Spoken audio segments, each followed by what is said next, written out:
to decide, you know, they're not just believing whatever the hell they want. So I consider him a little bit materialist, and Matt Bales is that way. But that's also what I'm saying is you're right in the sense that that kind of philosophy has certain dangers. You can go off the deep end with it. You have to be very careful, which is what he is saying in one of his recent videos, that, oh, he has the toolkit to come back to center. But like I say, you can see he comes back to center. He's still a little frazzled from it also. Well, whatever. He'll survive. I'm just interested. You know, it's part of all the positions that we all have, and he has been asking for promotion and stuff. So I just figure, okay, well, I'll reply to you, and it's going to have to be honest.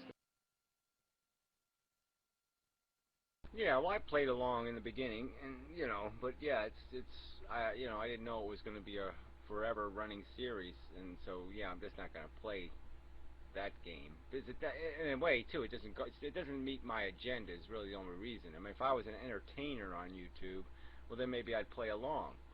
And yeah, that's not my gig, and so you know, why am I going to dilute myself for his purpose when I'm not against his purpose? But yeah, I just can't be however I'm supposed to be a cog in it. I really just don't get.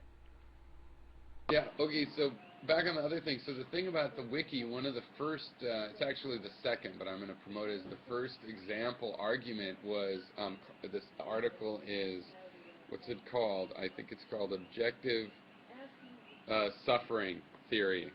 And it's attributed to you. It's your theory on objective suffering. So you have to watch out for that when I make the video to show that. So because I'm trying to state what your theory really is, and it's going to try to be fair. Like, that's the skeptical tradition. When you write about other philosophies, you be fair, like the person that reads it, that really believes it, would agree with the way you put it.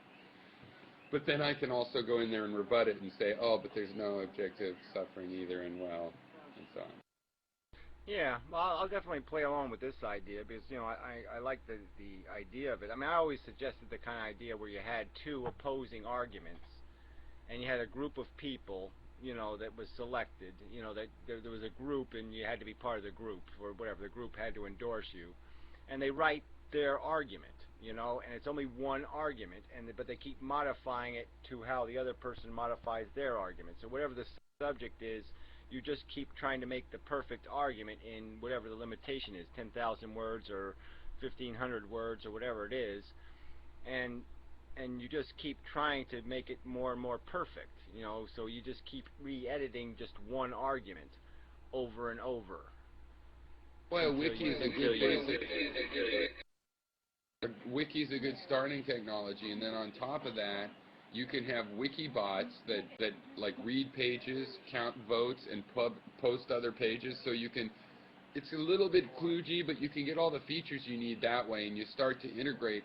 Because I would also like to have software like at a Google Apps thing where you actually, yeah, you have a team, and the way you post videos is sort of structured from the outset. Because in the wiki, it's free form, and you can, if you do it structured, you can detect it and kind of, you know what I mean? It would be nice to have software that makes that structure, but I mean, I see a iterative way of getting there. Yeah, well, I actually made a video I didn't post for the anti-broadcast channel where I went through some of the stuff I'm thinking about.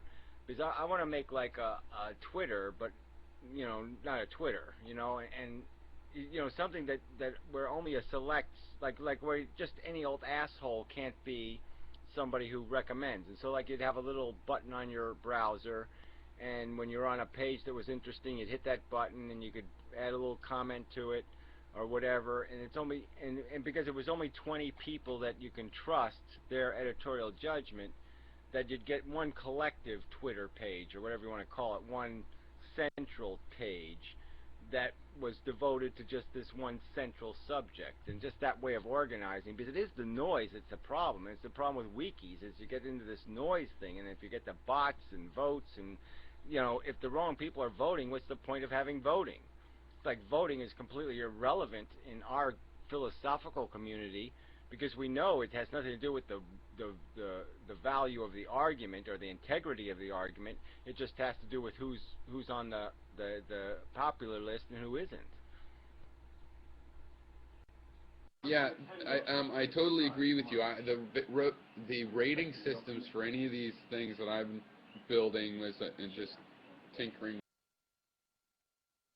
projects with Google Apps. The rating has to work that way. Like you can rate other raters, and also use like demographics, so you can have subgroups of raters that you choose. So someone like me might even, or you probably, you don't just choose your favorite raters. You also say, well, I want to look at politics. I like these guys, the way they rate politics. Okay, I'm looking at stupid humor. The different kind of people that I want to trust their ratings. Yeah, and you pay for being an asshole. I mean, so if you slam somebody for no good reason, yeah, you lose credibility. You lose rating points, you know, as an authority, because you've been caught being an asshole or that kind of thing. You know, where people are required to be a little less sloppy and put limitations on how much power they do have. I mean, like on YouTube, it just creates this unlimited, you can one-star as many videos as you want. You have an unlimited number of 1 stars you could throw out, or negative, or thumbs down now. You know, you can. But what if you only had 5, you know, a week, and you only had 5 thumbs up to use a week? You know, that would have so much more credibility if you couldn't just throw them out anywhere. That's how we got to make the politics information boards like a Wikipedia with a superior rating system for direct democracy. So every person who's opinionated and interested would be voting on every single issue. But they have to be people. That's the thing. You know what I'm saying? They have to meet some standard of personhood. Unlike a democracy, you can't just be breathing. You have to be qualified to have an opinion. You know, no more of these unqualified assholes deciding what reality is. Yeah, the more qualified by the superior rating system somebody is, the more they can place their version of the facts or their opinion on the Wikipedia, and nobody can edit that. And if somebody disagrees and they have authority, they can create a separate link. But the weaker people who nobody respects, they can't change that. They can, you know, their impact is much more insignificant. Yeah, it's like you gotta have a balance between them. See, I haven't figured it all out yet. That's why I didn't post the video, is because there's so much to this, and you know, there's lots of traps, and you have to fix for the traps and all that kind of stuff. But yeah, I really like the idea of having more than one influence. So you wouldn't have to just win the popular vote. You'd also have to win the integrity vote, or you know, respect by this limited community vote. You know what I mean? So it wouldn't be just popularity would be part of it, you know, to a mass audience. But part of your credibility is also going to be your credibility in this narrow audience, you know, and your credibility in these different groups that can be decided, and then even have the user decide which groups they're going to give more weight to. You know, like you could weight it 60-40, or you could weight it, you know, 30-70, or you could, you know what I mean, and the software would automatically compensate for that weighting.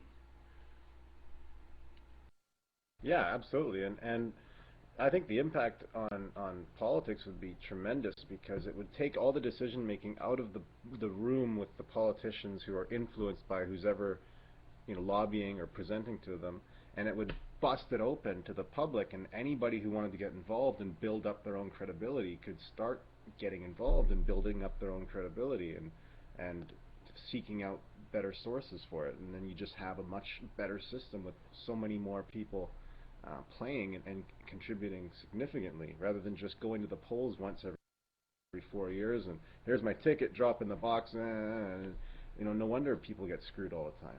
Yeah, well, some things have to be, you know, all or nothing, and some things don't. We definitely got to get that out of there where we don't need it, you know, where it can be more representative and get more information into the argument. But yeah, I mean, what defeats politics isn't so much the bargaining that goes on after they're elected. It's the selling out that goes on before they're elected. They're already tainted before they get elected, because they have to pay homage to one of these stupid political parties. They already sell out to the necessary pragmatic politics just to get elected. It's like Obama sold his soul before he was even president. He was already committed to a policy that was opposite what he was preaching. What's even more amazing is that the democracy within a corporate structure is still based on how much you own, which is pretty much like the way landowners got more